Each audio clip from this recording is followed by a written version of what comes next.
Hey, this is Darren from Property Prosperity. Tonight I thought I'd have a bit of a chat about people that are building and the advice I give to my clients when they're building, what they should be doing. And this pretty much comes down to something you put a little bit of effort in up front and it may come in handy for a rainy day. So that's why I describe it as a bit of an insurance policy if something goes wrong down the track. And so it seems like common sense, but just be a little bit organized and just make sure you're thinking about everything you're talking about with your client, with your builder along the way, and make sure you document everything you do along the way. So the first thing is obviously there's going to be paperwork going backwards and forwards. I don't know if you know, but basically anything you sign before the contract, obviously that should be incorporated into the contract. So the first thing to make sure is everything you're expecting is written actually down in the contract. So if a builder actually says something and you aren't really sure whether it's included or not, just make sure they include it in the contract somewhere. It should be on the plans, it should be actually on the building contract or the specification or the schedules or any of those documentation that you're going to get when you're signing the contract.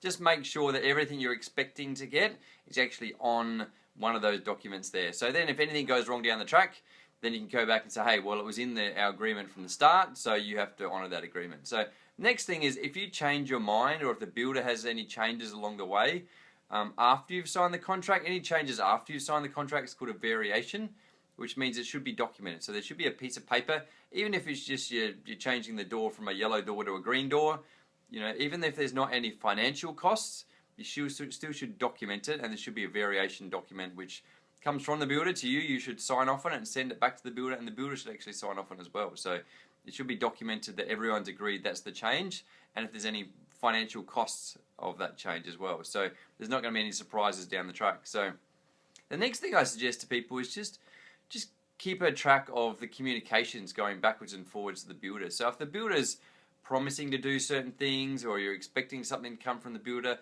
sometimes you don't even know what's going to be an important piece of communication down the track. So my advice to people is whenever they're chatting to the builder, they can either just take a note of it, or what you can do after you've had a chat to your builder, just get off the phone and just sit down and just send him an email. Just say, hey, Mr. Builder, thanks very much for your time. I really appreciated, sitting down and explaining to me the situation. I just want to clarify, is this what you actually meant by the process?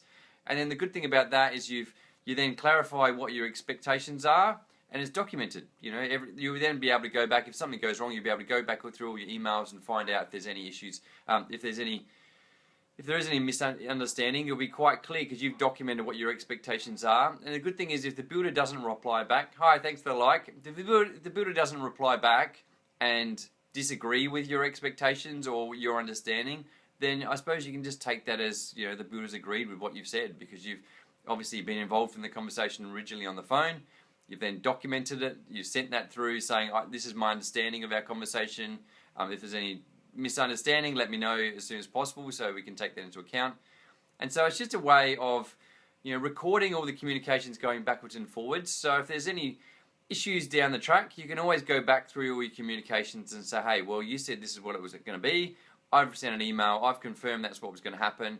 If it was something different, then you needed to get back to me and explain that it was going to be something different. And obviously the fact they didn't, then you can take that as that's what you're expecting to get. And the good thing about that, if you're going down the track, obviously you don't really want to get to the point where people are going to court and stuff. I don't know if you know, there is a process when things do go wrong. So they have things like mediation, and you have arbitration, and you have, obviously court settlement side of things. So probably the first thing you do, I suppose, is just talk it out through the builder, see if you can try and resolve it yourself. Definitely don't want to get a lawyer involved. That would be the final last straw, because it's going to it costs everyone lots of money, and only one that's going to win out of that is the lawyers, basically. So my advice is to document your communication. Hopefully, if you've got a strong enough explanation of why you believe that was the case and you've documented it along the way, hopefully the builder will say, yep, that you're totally in the right there. I understand it was my mistake then, and hopefully they just rectify the issue and get it resolved quite quickly. So yeah, hopefully you found that interesting, and hopefully you understand why it would be an insurance policy to make sure you document all your communications backwards and forwards, because it's going to save you a heap of hassle down the track. If anything does go wrong, you can just refer back to it. 9 times out of 10, the builder's going to say, okay, I understand that was an agreement at that point in time, and they're going to honour that agreement, I'm sure. So hopefully that's all made sense. If you like what I had to say, then click on the like button. If you haven't liked what I had to say, then still click on the like button anyway, because I really appreciate it. And if you've got something you'd like me to talk about in a future episode, or just like to comment about your situation where you've had a building issue and you've maybe resolved it by documented communications, or maybe you wish you had a documented communications, then feel free to put a comment in the comment box. I'd really appreciate it.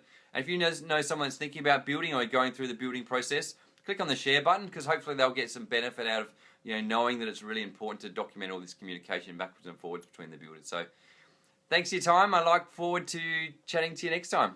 Thanks. Bye.